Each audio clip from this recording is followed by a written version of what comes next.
battle droids. It's an invasion army. This is an odd play for the Trade Federation. We've got to warn the Naboo and contact Chancellor Valorum. Let's split up, stow aboard separate ships, and meet down on the planet. You were right about one thing, Master. The negotiations were short.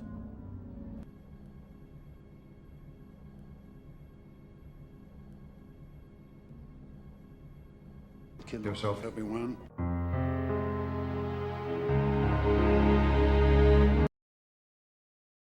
Hello boyos, Rich Boy J here, back again with another video, and this is going to be another episode of Your Questions Answered. If you're not familiar with the series, Your Questions Answered is a Q&A series that I do on this channel, so if you want to see one of your questions answered, leave it in the comment section below. Make sure it's Lego, Star Wars, and Lego Stars related, and then check back, I guess, whenever I do another one of these to see if you make the cut. Before we get into things, I do want to say thanks to Colt of Christensen for that awesome intro. I got a pretty good chuckle out of it. First question is going to come from Grad Admiral Thrawn. He says, Qui Gon is the reason we have Star Wars. Without him, Anakin would still be a slave. He was the only Jedi that wasn't corrupt, and he followed the old ways of the Jedi. The way I see it is he is one of the most interesting Jedi in the prequels. I'm actually so glad he gave this question the way it is, because it is very obviously part of the argument that Dave Filoni attempts to make in, I guess, that roundtable they did for The Mandalorian. And I've talked about this on stream a few times, but I thought this would be a really good place to have a video where I could give a very thoughtful response to what Dave Filoni has to say, because I feel like it's kind of like season 7 of Clone Wars, at least for me, where if you listen to it, it sounds good, but when you really start to think about it and how it relates to the rest of Star Wars, it just doesn't really make a lot of sense. And that's kind of what I want to get into right now. So there's going to be a pretty lengthy part of the video, but I thought that this would be a good point of conversation. I'd love to see how you guys feel about it as well. Let's start from, and I'm going to kind of intertwine some of Filoni's arguments in here because he's basically making a part of it, but this is partially a response to Grand Admiral Thrawn, and then also mostly a response to what Dave Filoni had to say. But first, to specifically address what Thrawn says, he says he's the reason we have Star Wars because without him, Anakin would still be a slave, which I guess is true, but I don't see why that works as a pro or a con for Qui-Gon, right? Like, Darth Vader existed as a character before Qui-Gon was conjured up in George Lucas's mind, so I mean, I don't know, like, it's something that's written after the fact. I don't see why that goes as a benefit or a detriment to Qui-Gon. Secondly, I don't buy this notion that Qui-Gon was apparently the only Jedi who wasn't corrupt. Like, look at the things that he's doing in this movie. One, I don't like that kind of retroactively the narrative has been painted that, oh yes, the point of the prequels was to show us how corrupt the prequel Jedi were. Like, if you watch those movies, like, that's not what they were trying to tell us. They weren't trying to tell us that the Jedi were inherently bad people and they ultimately had what was coming from them.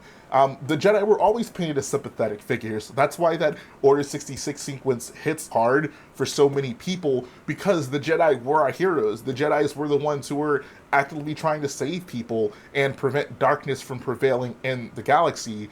So to paint the picture that, like, oh, they were inherently flawed, and that's not to say that they didn't have flaws, but to say that they were, you know, so lost their way that they were almost irredeemable, I'm just not buying that. On the other hand, look at what Qui-Gon tries to do with Watto. He basically tries to do a Jedi mind trick on him to trick him into accepting a worthless currency so he can effectively steal the parts for the Royal Starship. Like, is that not a corrupt thing to do? Later on in the movie, he basically rigs the bet so he can take Anakin. Like, is that not also a corrupt thing to do? Dave Filoni goes on to make a point in that video where he talks about how Qui-Gon was the one who hadn't lost his way because he was still, you know, made it a point to love and care about people, whereas the rest of the Jedi were just so detached from everything. And I think that is just, I don't know, that's just so inherently wrong to me, because what exactly was Qui-Gon doing for Anakin out of love? Anakin seemed to be a perfectly respectable child before Qui-Gon got there and took him away from his family. Like, Qui-Gon wasn't taking Anakin from his family because he cared about him, or specifically because he wanted Anakin to be better off in some way. He was taking him to indoctrinate him into this cult, which if you believe is inherently flawed, then why would you put this kid through that, especially at such a young age, especially when you know he has that attachment to his mother. The rest of the Jedis don't want to do it because they sense grave danger in him. Like, bad things are going to happen if we take this kid from his family. So who exactly is operating out of love here? If Qui-Gon is just ignoring the fact that all these bad things are going to happen if he takes Anakin because he just selfishly wants to take this kid and make him a Jedi, whereas the rest of the Jedis are saying, no, like, this is ultimately going to hurt people, it seems to me that the Jedi in the prequels are the ones who are actually having any regard for the safety of others, and they aren't necessarily detached, they're just not gonna take this kid from his family and use him essentially as a tool, even though all of their inclinations suggest to not do so. Finally, Dave Filoni says that this moment, the Duel of the Fates in Star Wars, is such a pivotal moment because it all of Star Wars hinges on it, right? Like, if Qui-Gon lives, then he gets to be the one to take care of Anakin, and somehow that would magically make everything better. I think that if Qui-Gon had still survived the Duel of the Fates, if he had went on to train Anakin, the results still would have been the same. He still would have been a Jedi who wouldn't have seen his mom. His mom would have still eventually died, and Padme almost certainly also would have died. What could Qui-Gon have offered Anakin that would have prevented those things? Anakin went to the dark side because he couldn't save the people he cared about. Qui-Gon wasn't going to be able to change that. As such, it would not have made a difference if Qui-Gon stayed alive. Like, maybe Anakin wouldn't have been so angry up until that point, but the effects would have still been the same. Those people still would have died. There was nothing that Qui-Gon could have done that would have changed that. It's also silly to think that just because a moment in Star Wars, whether it goes one way or another, could have drastically different repercussions, makes it a pivotal moment. Because you could say that about anything along the journey, right? I could say that whenever R2 is fixing the Royal Starship, that's like the repair of the fate, right? Because if R2 is sitting a foot to the right, maybe he gets shot by the Trade Federation ships shooting at them, and they don't make it to Naboo in the first place. So, oh yeah, this is a super important scene. This is the repair of the fate. If this doesn't happen, then we don't ever get to meet Anakin, and he doesn't become Darth Vader. George is a genius. No, like, you could apply that logic to literally anything that happens in the movie. And if anything, like I said earlier, I think the Duel of the Fates still would have had the same results because the people who Anakin ultimately cared about still would have been taken from him. One of the other side points that Filoni makes that I just find pretty hilarious is that Qui-Gon was apparently the father figure that Anakin desperately needed. I have so many questions about this. Like, one, why did Anakin desperately need a father figure? Like I said earlier, he was a perfectly respectable young boy before Qui-Gon got there. If anything, when Qui-Gon got there, that's basically where Anakin's life went downhill. His mother seemed to be taking perfectly good care of him. He had the family he needed, and that got taken away from him whenever he was taken off to be a Jedi. Either way, I would love to get you guys' opinion on this. It kind of annoys me that everyone just kind of took what Filoni said and just ran with it, rather than thinking about the implications that the greater scope of Star Wars has on it. Like, I was so prepared in this video to go all in on Filoni, and I mean, I kind of did, but I went back and I watched what he had to say, and a lot of it actually made more sense than I thought it did. I like some of the more theoretical aspects of his conversation and how he kind of views Star Wars, but the bulk of that discussion he has seems to be far more, oh, like, let's redeem George, let's make George seem like a genius, than actually, like, looking at how Star Wars is presented and drawing conclusions from what we see on screen. Whew! Alright, next question comes from Colt of Christensen. He says, kind of regarding the first question you answered this episode, Jay, you mentioned on a stream a little over a year ago, man, that Colt memory is coming in handy. He says that it would be a cool idea to update your LEGO Star Wars The Complete Saga video intro to include members of your community, like mods that and people that are active in your streams, chats, Discord server, etc., and people you are close to in the community, like Matt and David. Shout out to them, and happy birthday to Matt. It's his birthday, guys. To fill in blank portraits of the locked characters in the character selection screen, do you still think this is a cool idea to change your intro to in the future, or do you like how your intro is currently and have no plans to change it? So yeah, I still think this would be a super awesome thing to do. Implementation wise, it might take a little work because I'm actually not even the one who made my intro. My guy John Cena actually made the intro for me. and having to remake that intro with a bunch of custom images, like, unless I can find someone who can just straight up modify the textures in the game, that's going to be significantly more difficult to edit. So I would love to do this. I actually, at some point, maybe I'll have like a donation or like a member tier where if you pay a certain amount of money or donate whatever, you can have your icon there in the selection screen. And maybe even, if you're not actively paying, if you contributed any certain amount, that can kind of earn you a lifetime stake, or as long as I keep that intro as a picture on that loading screen. I would love to do this. It'd be so cool to have, icons of people who mean a lot to me in the community there. But logistically, I would have to find someone who can actually do it. So I don't know. We'll see, Colt. Next question, he says, what do you think is the best first line of Star Wars sets we got for a movie?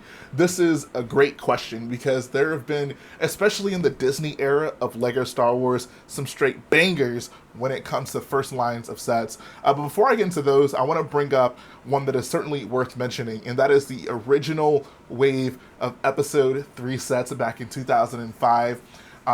This was such a magical time for me. This is when I was discovering Star Wars. This is when I fell in love with LEGO Star Wars. And there were so many sets to get. There were so many sets spanning, the many events that happened in Revenge of the Sith. And as a kid, being in the toy store, always having something to look forward to, because I wasn't getting all those sets at one time. It was awesome. There was such great variety.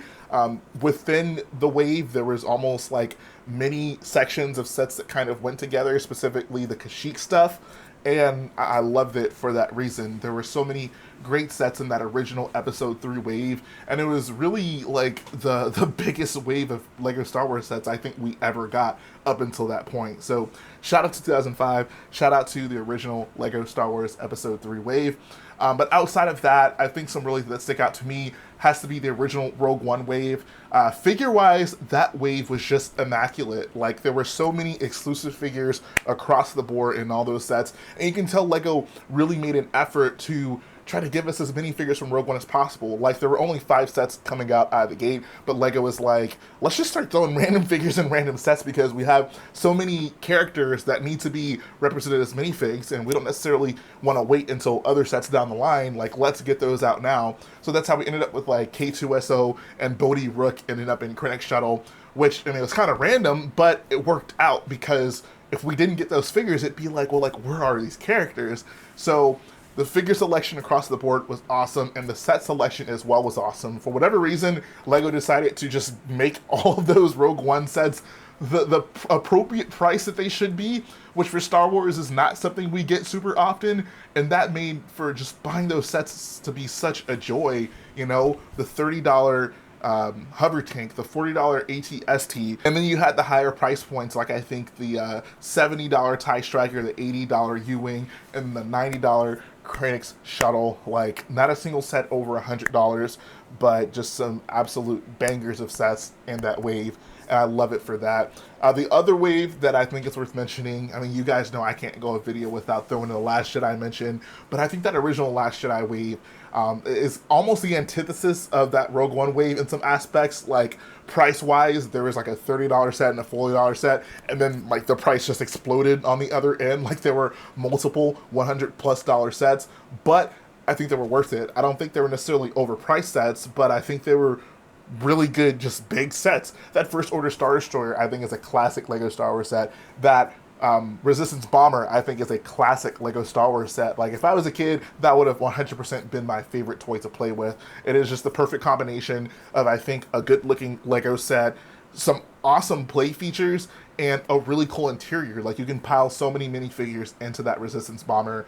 But yeah, those are some of my favorite first lines. If I had to pick one, I think The Last Jedi won't probably have the edge for me, but the other two are right up there. Like, at this point, I'm picking The Last Jedi just because I really like that movie, but I think I enjoyed all of those waves equally as much. Next question comes from Count Ravioli. He says, question, if LEGO makes Mando Season 2 sets, will you watch the show to know the context of the set or have no idea what's going on? This is a funny question because obviously, like, the last YQA I did was like 4 months ago.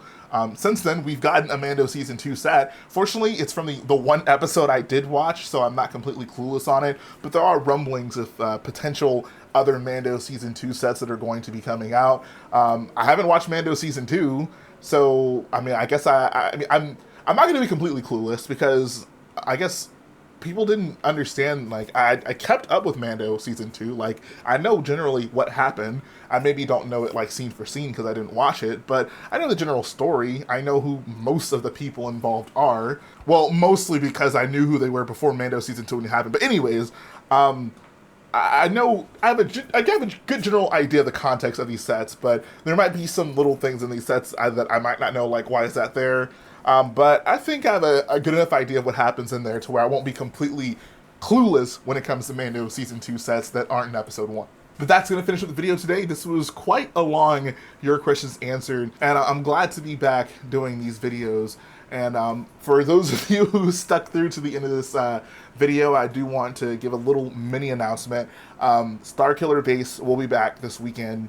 I kind of got to a point where I was like, man, it's been so long since I made an update. I really want to get a lot of work done. I don't want to come back and be like, oh, I got such little work done. And I mean, it's not going to be a grand amount of work, but I feel like I've built up enough at this point where I'd feel comfortable putting out an update. So this Sunday, Starkiller Base, it's going to be back. I am still working on it. I pretty much have to get it done by July now, because I'm taking it to Brick Fiesta, or Brick Rodeo now, a local convention here in Texas. So it's game time. Classes for me are going to be ending next week, which means it'll be summer, which means more time for LEGO, more time for this channel. It physically hurts me that I've neglected this for so much, but it was really just something I had to do to make sure I had everything else in order with my personal life.